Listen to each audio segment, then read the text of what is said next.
پاک نے تعریف سنائی۔ اس نے اس سے کہا کہ میں تم سے سچ کہتا ہوں کہ آج ہی تم میرے ساتھ فردوس میں ہوگا۔ آمین۔ اسی کے عظیم اور جلالی نام میں آپ سب کے سلام۔ ابھی بیٹے فیلکس نے تلاوت کی مقدس لوکا رسول کی انجیل، اس کا 23واں باب اور اس کی 43ویں آیت آپ نے سنا۔ یہاں پہ لکھا ہے، اس نے اس سے کہا میں تجھ سے سچ کہتا ہوں کہ آج ہی تو میرے ساتھ فردوس میں ہوگا۔ یہ دوسرا کلمہ ہے جو خداوند یسوع مسیح کی زبان اقدس سے صلیب کے اوپر ادا ہوا کہ تو آج ہی میرے ساتھ فردوس میں ہوگا۔ اور اس سے پہلے ایک تصدیق ہے۔ خداوند یسوع مسیح کہتے ہیں، لکھا ہے، اس نے اس سے کہا کہ میں تجھ سے سچ کہتا ہوں، یعنی یہ جو بات میں تجھ سے کہتا ہوں یہ وہ بات ہے کہ جو ٹلے گی نہیں، یہ ہو کے رہے گی۔ تصدیق کی ہے پہلے کہ میں تجھ سے سچ کہتا ہوں کہ کیا ہوگا؟ میں تجھ سے سچ کہتا ہوں کہ آج ہی تو میرے ساتھ فردوس میں ہوگا۔ خداوند یسوع مسیح، جیسا بھی پاسٹر صاحب نے بتایا کہ دو ڈاکو بھی خداوند یسوع مسیح کے ساتھ اس کے دائیں اور بائیں مصلوب کیے گئے، ان کو بھی صلیب دی گئی۔ اور ایسا کیوں ہوا؟ یہ اس نوشتے کی وجہ سے ہے کہ جس کا سمجھے کہ نبی کی معرفت بیان ہوا کہ وہ بدکاروں میں گنا گیا۔ یہ اس لیے ہوا، کیوں؟ ڈاکو اس کے دائیں اور بائیں موجود ہیں۔ اکیلے یسوع کو بھی صلیب دی جا سکتی تھی، لیکن نہیں، اس کے ساتھ دائیں اور بائیں ڈاکو کو بھی مصلوب کیا جاتا ہے تاکہ وہ نوشتہ پورا ہو جو خدا کے کلام میں نبی کی معرفت لکھا ہے کہ وہ بدکاروں میں گنا گیا۔ سائیڈوں پر بدکار ہیں، درمیان میں میرا اور آپ کا خداوند ہے جو پاک ہے، جس میں بدی نہیں، جس کے بارے میں ہم یہ پڑھتے ہیں، لکھا ہے کہ اس کی آنکھ پاک ہے، وہ بدی کو دیکھ نہیں سکتی۔ درمیان میں وہ کھڑا ہے، لیکن اطراف میں کون ہے؟ بدکار ہیں، بدماش ہیں، جو اپنی بدماشیوں کے سبب سے، اپنی قتل و غارت کے سبب سے، جن کو ان کے گناہوں کی سزا کے طور پہ وہاں پر رکھا گیا ہے، اور اس لیے ان کو یہاں پر سائیڈوں پہ رکھا گیا تاکہ وہ نوشتہ پورا ہو کہ وہ بدکاروں میں گنا گیا۔ جب لوگ بدوں کے ساتھ ہوتے ہیں تو لا محالہ لوگ یہی کہتے ہیں کہ شاید یہ بھی ایسا ہی ہے، تو اسے بدکاروں کے درمیان میں مصروف کیا گیا تاکہ یہ سمجھا جائے کہ یہ بھی بدکار ہے۔ لیکن میں اور آپ جانتے ہیں کہ اس میں کوئی بدی نہیں، بلکہ وہ تو علل اعلان کہتا ہے کہ تم میں سے کون ہے جو مجھ پہ گناہ ثابت کرتا ہے۔ آج تک نہ اس دور میں جب مسیح زندہ تھے، زمین پر تھے، نہ اس دور میں اور نہ ہی اس کے بعد آج تک کوئی شخص اس کی ذات میں کوئی گناہ بتا سکا ہے۔ اس کی ذات میں گناہ نہیں ہے، وہ خدا ہے، اور یہی اس کے خدا ہونے کی نشانی ہے کہ وہ گناہ سے مبرہ ہے، خدا میں گناہ نہیں۔ اور کفارہ بھی وہی دے سکتا ہے جو گناہ سے مبرہ ہے۔ شریعت میں ہے کہ جان کے بدلے جان، دانت کے بدلے دانت، اور آنکھ کے بدلے آنکھ۔ ہم جس کا جیسا نقصان کریں ویسا اس کا نقصان ہو، شریعت یہ کہتی ہے۔ لیکن شریعت میں ایک نظام ہمیں نظر آتا ہے، گناہ انسان کرتا ہے، خطائیں لغزشیں انسان سے ہوتی ہے، لیکن اس کے بدلے میں قربان کون کیا جاتا ہے؟ بھیڑیں اور بکرے اور برے، جانوروں کو ذبح کیا جاتا ہے ان کے گناہوں کے بدلے میں۔ کیا جانور انسان کے عوضی ہو سکتے ہیں؟ نہیں ہو سکتے، جانور انسان کے عوضی نہیں ہو سکتے۔ یہی وجہ ہے کہ خداوند نے ایسا منصوبہ بنایا، اور یہ منصوبہ ازل سے تیار کیا گیا کہ جب یہ بنی نوع انسان گناہ میں گر جائیں گے تو ان کے گناہوں سے رہائی کے لیے ایک کامل قربانی کی ضرورت ہوگی، ایک ایسے برے کی ضرورت ہوگی جو بالکل بے عیب ہو، پاک ہو، جو سراسر سر سے پاؤں تک پاک ہو، جس میں ذرا سا بھی گناہ نہ ہو، تو اس کو قربانی کے لیے پیش کیا جائے گا تاکہ کامل قربانی دی جا سکے۔ تو اس نے اپنے بیٹے کو بھیجا، کیونکہ کامل خدا ہے، انسان کامل نہیں ہو سکتا، نہ انسان کامل ہے، نہ انسان کامل تھا، اور نہ ہی انسان کامل ہو سکتا ہے، ہاں کامل خدا ہے۔ تو اس نے اپنے بیٹے کو، جو اس کی صورت ہے، اس نے اپنے بیٹے کو بھیجا۔ وہ دنیا میں آیا اور اس نے کیا کیا؟ اس نے تمام بنی نوع انسان کے لیے کفارہ دیا، اس نے جان دی۔ اور اس ڈاکو کے بارے میں ہم دیکھتے ہیں کہ اس نے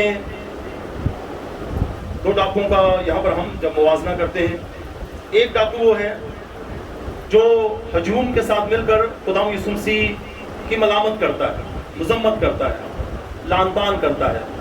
ایک انگلش ورژن میں لکھا ہے کہ وہ جو ڈاکو ہے جو بائیں طرف ہے، وہ یسوع کی انسلٹ کرتا ہے، ملامت کرتا ہے، انسلٹ کر رہا ہے اس میں، ایسے جملے کہتا ہے کہ جس سے یسوع کی تعدیب ہو، اس کی انسلٹ ہو۔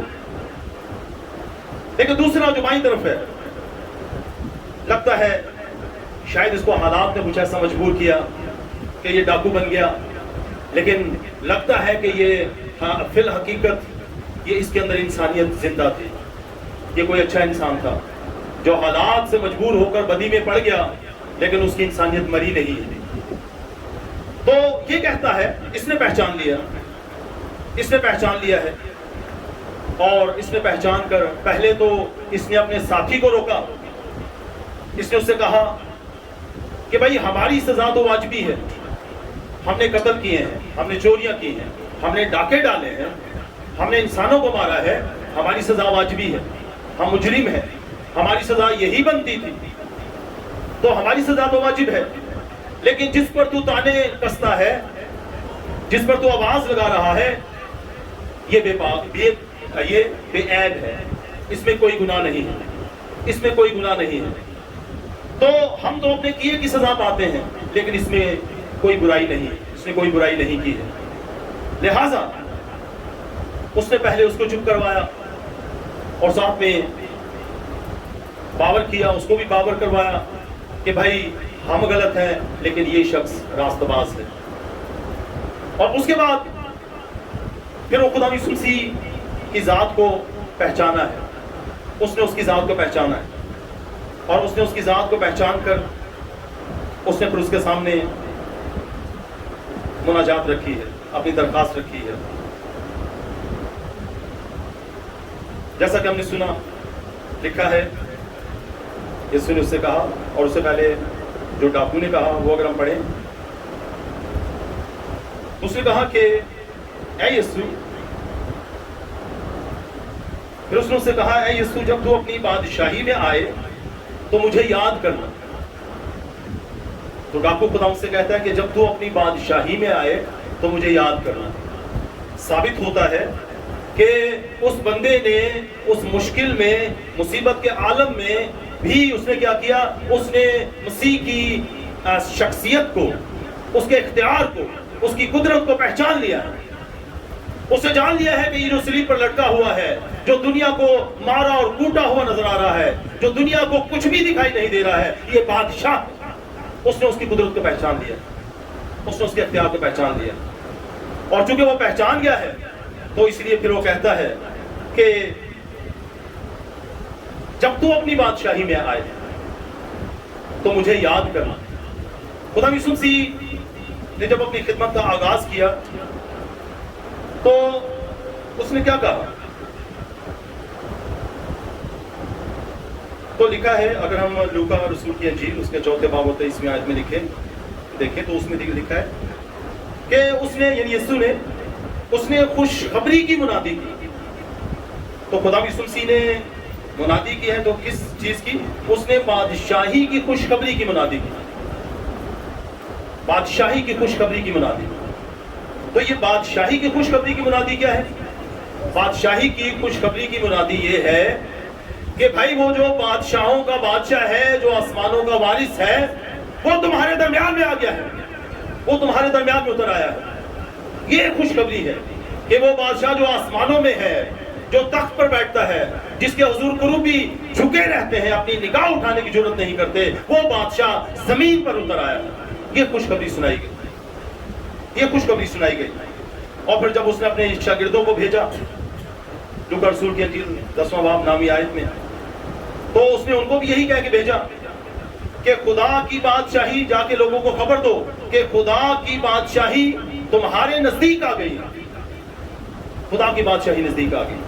خدا یسوع مسیح نے منادی کی ہے بادشاہی کی, اس بات کی منادی کی کہ بادشاہی قریب آ گئی ہے. اور اپنے شاگردوں کو بھی یہی کہا کہ جاؤ اور جا کے دنیا کو بتاؤ کہ بادشاہی کیا ہو گئی ہے. بادشاہی اب دور نہیں رہی ہے, بادشاہی نزدیک آ گئی. کیسے نزدیک آ گئی ہے؟ اس بیٹے کی صورت میں. اس نے اپنے بیٹے کو دے دیا, وہ بادشاہ دنیا میں آ گیا ہے. بادشاہی کہاں ہوتی ہے؟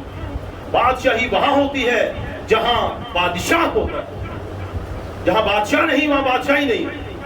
تو جب بادشاہ دنیا میں آ گیا تو اس کی بادشاہی آ گئی. اس نے اپنے بیٹے کو بھیجا ہے, بادشاہی آ گئی. بادشاہی کے لیے یونانی زبان میں ایک لفظ استعمال کیا گیا ہے, بسیلیا. بسیلیا یہ وہی لفظ ہے, یہ دونوں جگہ پر جہاں پر یہ لکھا ہے کہ بادشاہی قریب آ گئی ہے, تو یہی یونانی لفظ وہاں پر استعمال کیا گیا ہے, بسیلیو. تو خدا کی بادشاہی زمین پر آ گئی, اور جو اس بادشاہی کو اور اس بادشاہ کو پہچان لیتے ہیں, جان لیتے ہیں, وہ نجات پاتے ہیں. یہ ڈاکو بڑا سمجھدار انسان ہے.